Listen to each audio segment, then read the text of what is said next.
Mysteries await just a page away. Ready to dive in? Welcome to The Book Reader, where stories unfold one enchanting page at a time. Subscribe now and unlock the magic. Book The Call of the Wild Author, Jack London. Chapter 7 The Sounding of the Call. When Buck earned $1,600 in 5 minutes for John Thornton, he made it possible for his master to pay off certain debts and to journey with his partners into the East after a fabled lost mine, the history of which was as old as the history of the country. Many men had sought it, few had found it, and more than a few there were who had never returned from the quest. This lost mine was steeped in tragedy and shrouded in mystery. No one knew of the first man. The oldest tradition stopped before it got back to him. From the beginning there had been an ancient and ramshackle cabin. Dying men had sworn to it, and to the mine the site of which it marked, clinching their testimony with nuggets that were unlike any known grade of gold in the Northland. But no living man had looted this treasure house, and the dead were dead. Wherefore John Thornton and Pete and Hans, with Buck and half a dozen other dogs, faced into the East on an unknown trail to achieve where men and dogs as good as themselves had failed. They slid 70 miles up the Yukon, swung to the left into the Stewart River, past the Mayo and the McQuestion, and held on until the Stewart itself became a streamlet, threading the upstanding peaks which marked the backbone of the continent. John Thornton asked little of man or nature. He was unafraid of the wild. With a handful of salt and a rifle, he could plunge into the wilderness and fare wherever he pleased, and as long as he pleased. Being in no haste, Indian fashion, he hunted his dinner in the course of the day's travel. And if he failed to find it, like the Indian, he kept on traveling, secure in the knowledge that sooner or later he would come to it.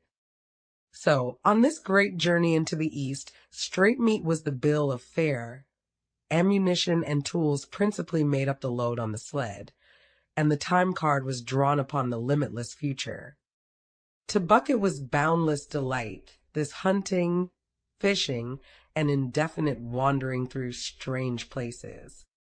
For weeks at a time they would hold on steadily, day after day, and for weeks upon end they would camp, here and there, the dogs loafing and the men burning holes through frozen muck and gravel and washing countless pans of dirt by the heat of the fire.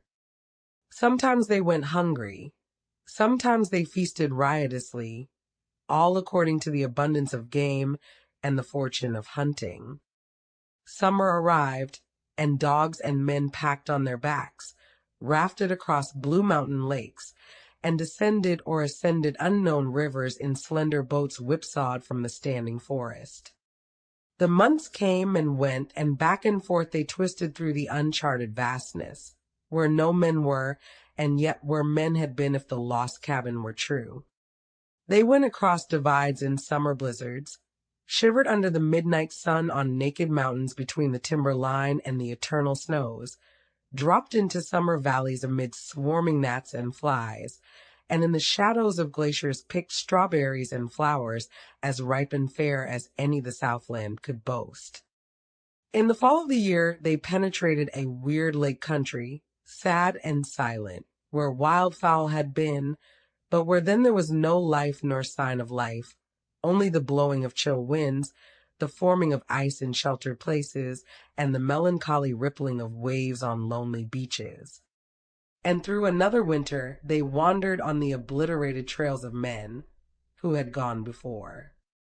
Once they came upon a path blazed through the forest, an ancient path, and the lost cabin seemed very near. But the path began nowhere and ended nowhere, and it remained mystery, as the man who made it and the reason he made it remained mystery. Another time they chanced upon the time-graven wreckage of a hunting lodge, and amid the shreds of rotted blankets John Thornton found a long-barreled flintlock. He knew it for a Hudson Bay Company gun of the young days in the Northwest, when such a gun was worth its height in beaver skins packed flat, and that was all. No hint as to the man who in an early day had reared the lodge and left the gun among the blankets. Spring came on once more, and at the end of all their wandering they found, not the lost cabin, but a shallow placer in a broad valley where the gold showed like yellow butter across the bottom of the washing pan. They sought no farther. Each day they worked earned them thousands of dollars in clean dust and nuggets, and they worked every day. The gold was sacked in moose-hide bags, 50 pounds to the bag, and piled like so much firewood outside the Spruce Bough Lodge. Like giants they toiled, days flashing on the heels of days like dreams as they heaped the treasure up. There was nothing for the dogs to do, save the hauling in of meat now and again that Thornton killed, and Buck spent long hours musing by the fire.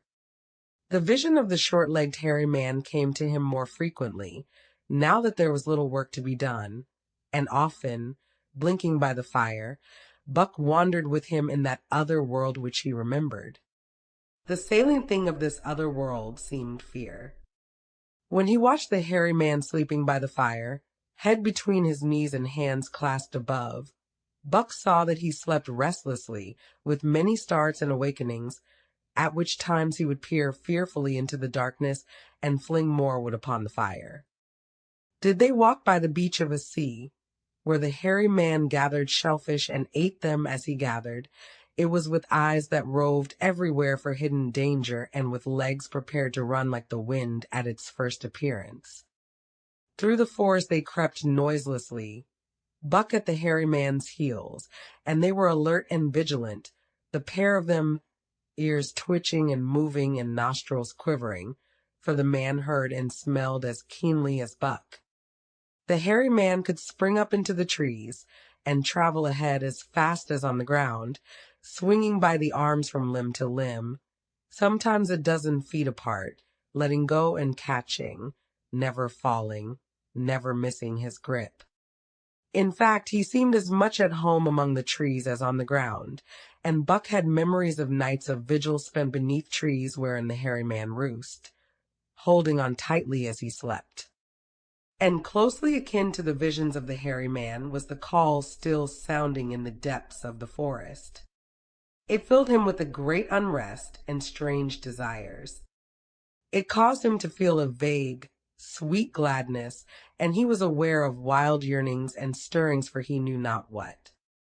Sometimes he pursued the call into the forest, looking for it as though it were a tangible thing, barking softly or defiantly as the mood might dictate.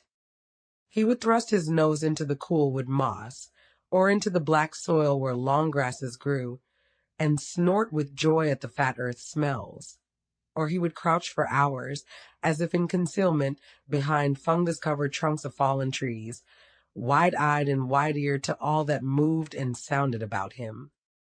It might be, lying thus, that he hoped to surprise this call he could not understand.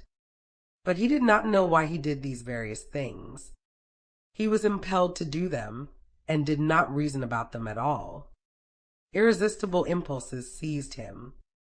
He would be lying in camp, dozing lazily in the heat of the day, when suddenly his head would lift and his ears cock up, intent and listening, and he would spring to his feet and away, and on, for hours, through the forest aisles and across the open spaces where the niggerheads bunched. He loved to run down dry watercourses and to creep and spy upon the bird life in the woods. For a day at a time he would lie in the underbrush where he could watch the partridges drumming and strutting up and down. But especially he loved to run in the dim twilight of the summer midnights, listening to the subdued and sleepy murmurs of the forest, reading signs and sounds as man may read a book, and seeking for the mysterious something that called, waking or sleeping at all times for him to come. One night he sprang from sleep with a start, eager-eyed, nostrils quivering and scenting, his mane bristling in recurrent waves. From the forest came the call, distinct and definite as never before, a long-drawn howl, like, yet unlike, any noise made by a husky dog. And he knew it in the old familiar way, as a sound heard before. He sprang through the sleeping camp and in swift silence dashed through the woods. As he drew closer to the cry, he went more slowly, with caution in every movement, till he came to an open place among the trees, and looking out saw, erect on haunches, with nose pointed to the sky, a long, lean timber wolf. He had made no noise, yet it ceased from its howling and tried to sense his presence. Buck stalked into the open, half crouching, body gathered compactly together, tail straight and stiff, feet falling with unwonted care. Every movement advertised commingled threatening and overture of friendliness.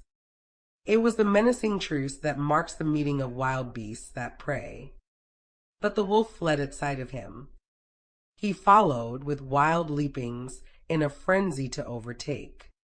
He ran him into a blind channel in the bed of the creek where a timber jam barred the way. The wolf whirled about, pivoting on his hind legs after the fashion of Joe and of all cornered husky dogs, snarling and bristling, clipping his teeth together in a continuous and rapid succession of snaps. Buck did not attack, but circled him about and hedged him in with friendly advances. The wolf was suspicious and afraid, for Buck made 3 of him in weight, while his head barely reached Buck's shoulder. Watching his chance, he darted away, and the chase was resumed. Time and again he was cornered, and the thing repeated, though he was in poor condition, or Buck could not so easily have overtaken him. He would run till Buck's head was even with his flank, when he would whirl around at bay only to away again at the first opportunity. But in the end Buck's pertinacity was rewarded, for the wolf, finding that no harm was intended, finally sniffed noses with him. Then they became friendly and played about in the nervous, half-coy way with which fierce beasts belie their fierceness. After some time of this the wolf started off at an easy lope, in a manner that plainly showed he was going somewhere. He made it clear to Buck that he was to come, and they ran side by side through the somber twilight, straight up the creek bed, into the gorge from which it issued, and across the bleak divide where it took its rise. On the opposite slope of the watershed, they came down into a level country where were great stretches of forest and many streams, and through these great stretches they ran steadily, hour after hour, the sun rising higher and the day growing warmer. Buck was wildly glad. He knew he was at last answering the call, running by the side of his wood brother toward the place from where the call surely came. Old memories were coming upon him fast, and he was stirring to them as of old he stirred to the realities of which. They were the shadows. He had done this thing before, somewhere in that other and dimly remembered world, and he was doing it again, now running free in the open, the unpacked earth underfoot, the wide sky overhead.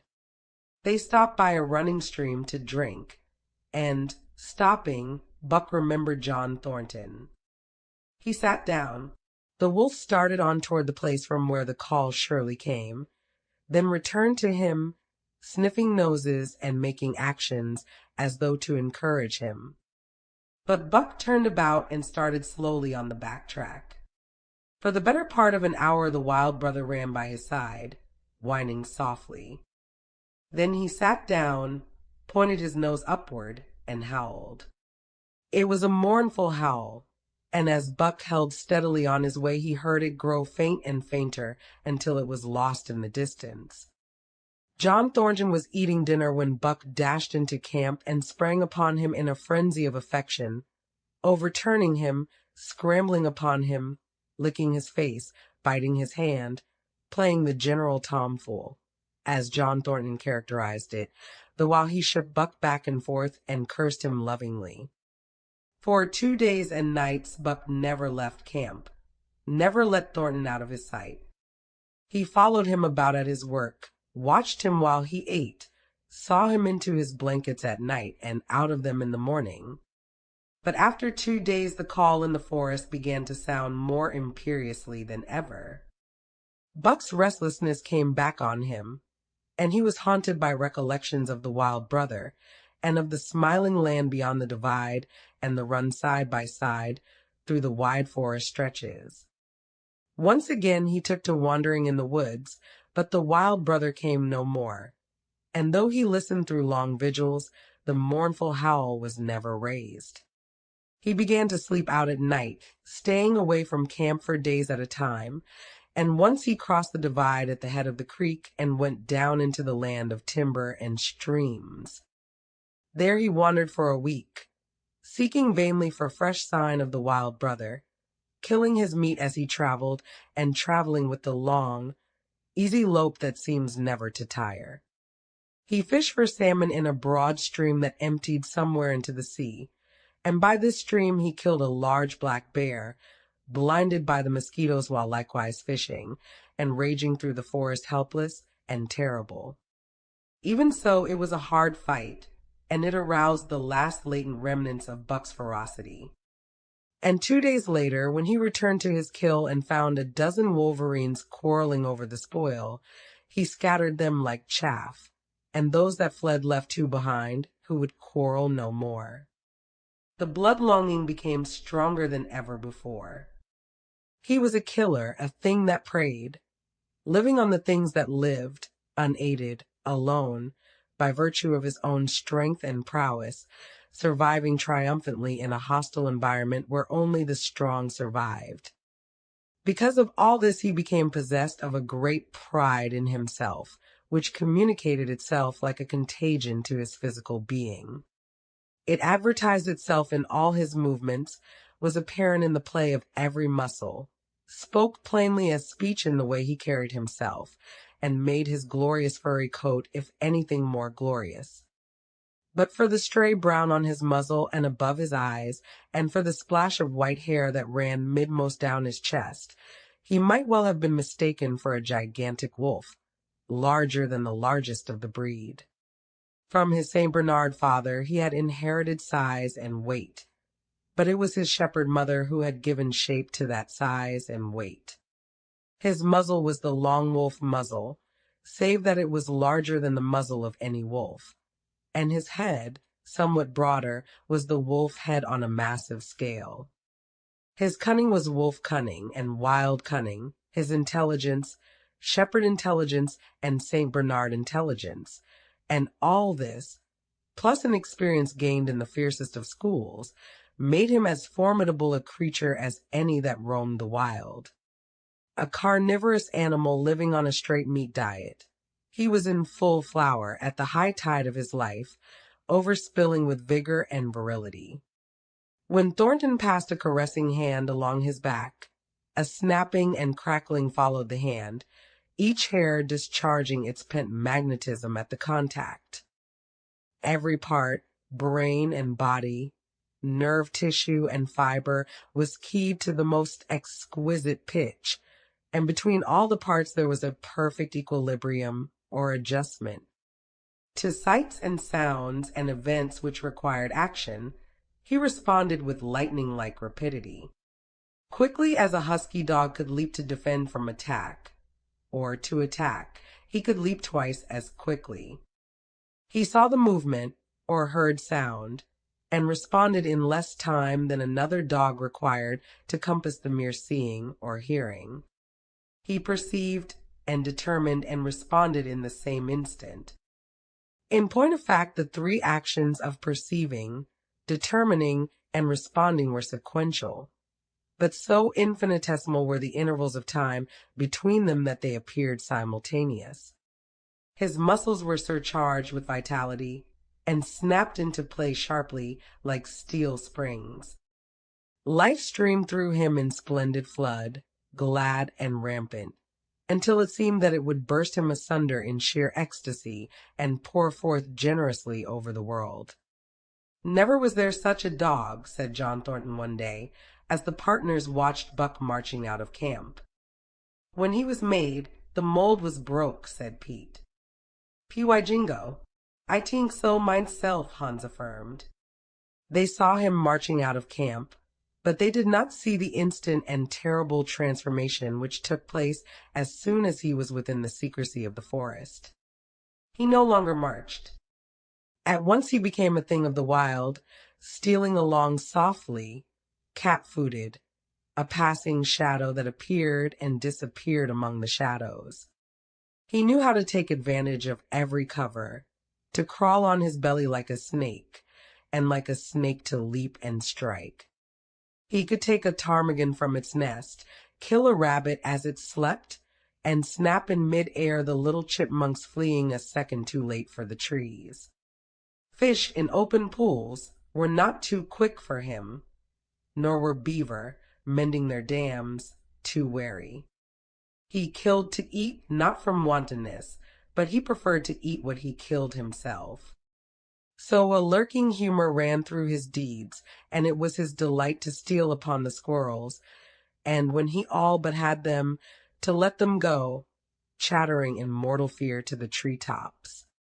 As the fall of the year came on, the moose appeared in greater abundance, moving slowly down to meet the winter in the lower and less rigorous valleys.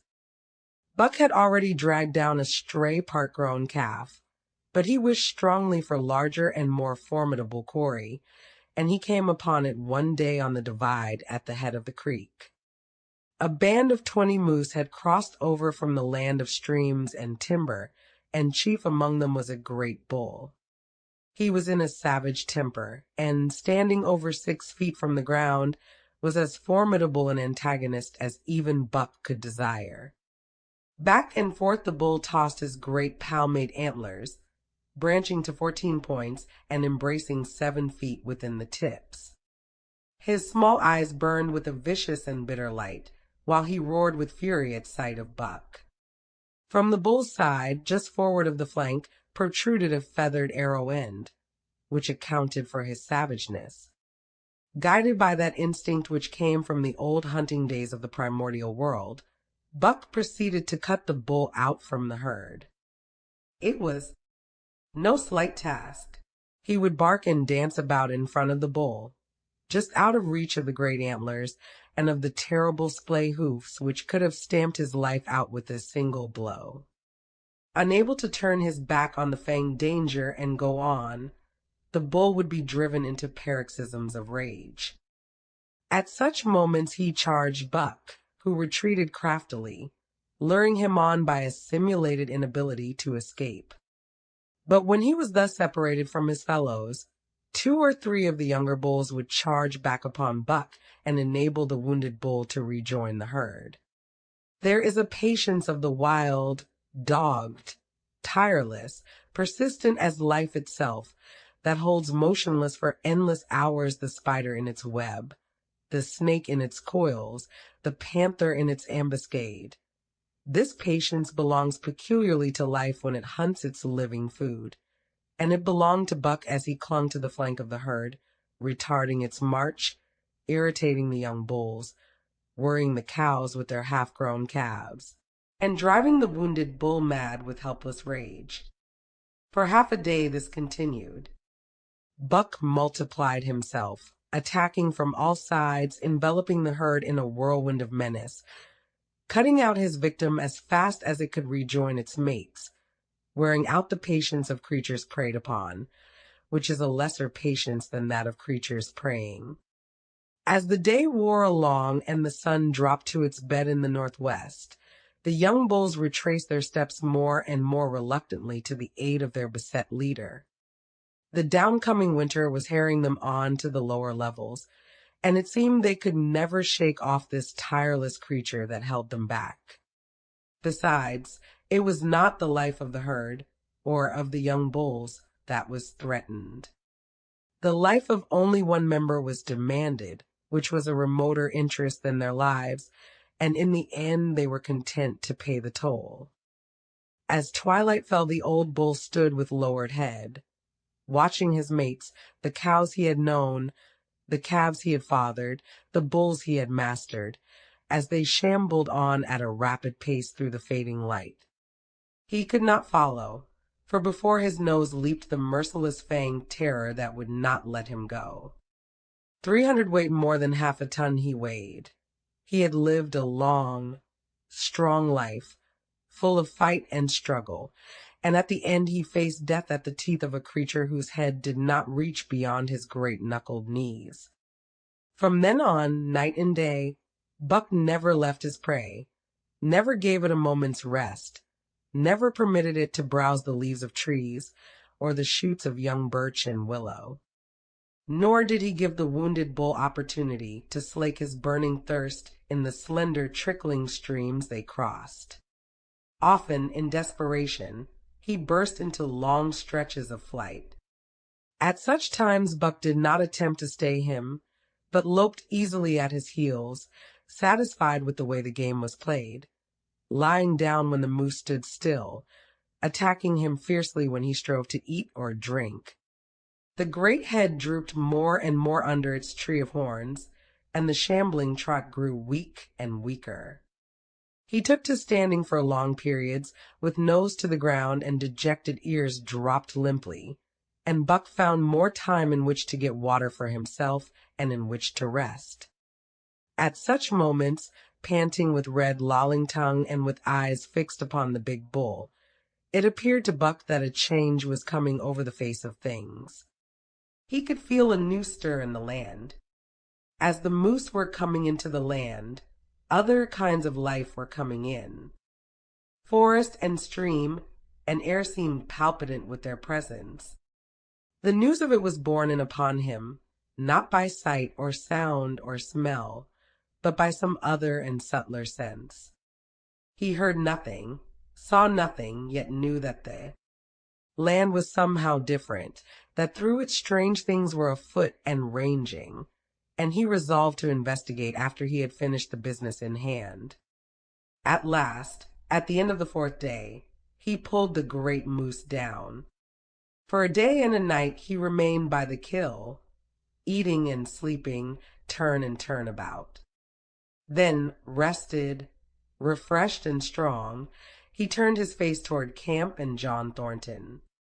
He broke into the long easy lope and went on, hour after hour, never at loss for the tangled way, heading straight home through strange country with a certitude of direction that put man and his magnetic needle to shame. As he held on, he became more and more conscious of the new stir in the land. There was life abroad in it different from the life which had been there throughout the summer. No longer was this fact borne in upon him in some subtle, mysterious way. The birds talked of it, the squirrels chattered about it, the very breeze whispered of it. Several times he stopped and drew in the fresh morning air in great sniffs, reading a message which made him leap on with greater speed. He was oppressed with a sense of calamity happening, if it were not calamity already happened, and as he crossed the last watershed and dropped down into the valley toward camp, he proceeded with greater caution. 3 miles away he came upon a fresh trail that sent his neck hair rippling and bristling. It led straight toward camp and John Thornton. Buck hurried on, swiftly and stealthily, every nerve straining and tense, alert to the multitudinous details which told a story, all but the end. His nose gave him a varying description of the passage of the life on the heels of which he was traveling. He remarked the pregnant silence of the forest. The bird life had flitted. The squirrels were in hiding. One only he saw, a sleek gray fellow, flattened against a gray dead limb so that he seemed a part of it, a woody excrescence upon the wood itself. As Buck slid along with the obscureness of a gliding shadow, his nose was jerked suddenly to the side, as though a positive force had gripped and pulled it. He followed the new scent into a thicket and found Nig. He was lying on his side, dead where he had dragged himself, an arrow protruding, head and feathers, from either side of his body. 100 yards farther on, Buck came upon one of the sled dogs Thornton had bought in Dawson. This dog was thrashing about in a death struggle directly on the trail, and Buck passed around him without stopping. From the camp came the faint sound of many voices, rising and falling in a sing-song chant. Bellying forward to the edge of the clearing, he found Hans, lying on his face, feathered with arrows like a porcupine.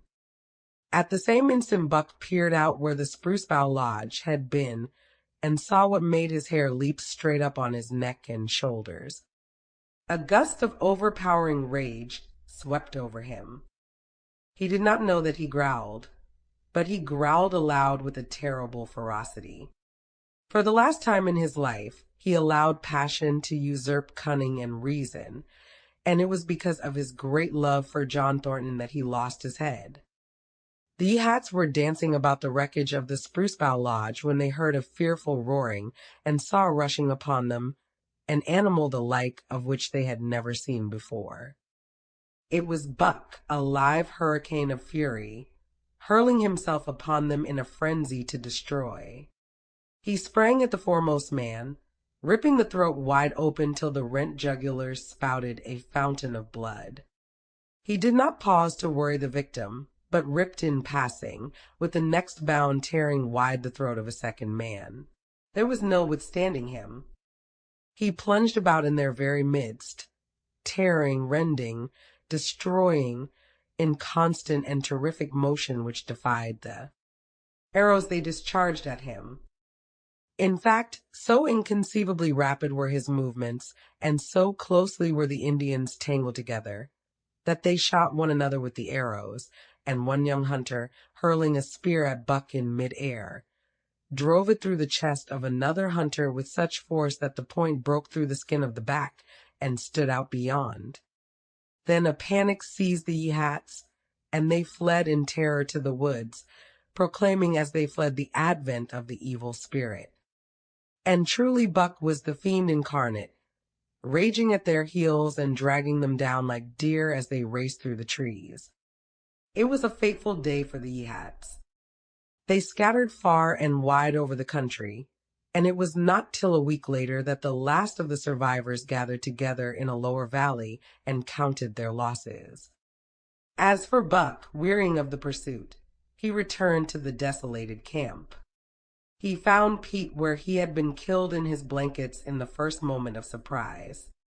Thornton's desperate struggle was fresh written on the earth, and Buck scented every detail of it down to the edge of a deep pool.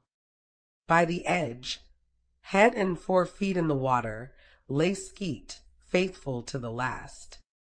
The pool itself, muddy and discolored from the sluice boxes, effectually hid what it contained, and it contained John Thornton, for Buck followed his trace into the water, from which no trace led away. All day Buck brooded by the pool or roamed restlessly about the camp. Death, as a cessation of movement, as a passing out and away from the lives of the living. He knew, and he knew John Thornton was dead. It left a great void in him, somewhat akin to hunger, but a void which ached, and which food could not fill at times. When he paused to contemplate the carcasses of the Yehats, he forgot the pain of it, and at such times he was aware of a great pride in himself, a pride greater than any he had yet experienced. He had killed man, the noblest game of all, and he had killed in the face of the law of club and thong. He sniffed the bodies curiously. They had died so easily. It was harder to kill a husky dog than them. They were no match at all, were it not for their arrows and spears and clubs. Thenceforward he would be unafraid of them, except when they bore in their hands their arrows, spears, and clubs. Night came on, and a full moon rose high over the trees into the sky, lighting the land till it lay bathed in ghostly day. And with the coming of the night, brooding and mourning by the pool, Buck became alive to a stirring of the new life in the forest other than that which the Yehats had made. He stood up, listening and scenting. From far away drifted a faint, sharp yelp, followed by a chorus of similar sharp yelps. As the moments passed, the yelps grew closer and louder. Again Buck knew them as things heard in that other world which persisted in his memory. He walked to the center of the open space and listened. It was the call, the many-noted call, sounding more luringly and compellingly than ever before. And as never before, he was ready to obey. John Thornton was dead.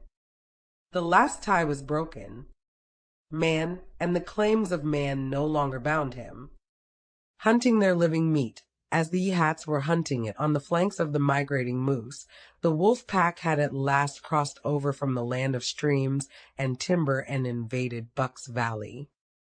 Into the clearing where the moonlight streamed, they poured in a silvery flood, and in the center of the clearing stood Buck, motionless as a statue, waiting their coming. They were awed. So still and large he stood, and a moment's pause fell, till the boldest one leaped straight for him. Like a flash Buck struck, breaking the neck. Then he stood without movement as before, the stricken wolf rolling in agony behind him. 3 others tried it in sharp succession, and one after the other they drew back, streaming blood from slashed throats or shoulders. This was sufficient to fling the whole pack forward, pell-mell, crowded together, blocked and confused by its eagerness to pull down the prey. Buck's marvelous quickness and agility stood him in good stead. Pivoting on his hind legs and snapping and gashing, he was everywhere at once, presenting a front which was apparently unbroken, so swiftly did he whirl and guard from side to side. But to prevent them from getting behind him, he was forced back, down past the pool and into the creek bed, till he brought up against a high gravel bank. He worked along to a right angle in the bank which the men had made in the course of mining, and in this angle he came to bay, protected on 3 sides, and with nothing to do but face the front.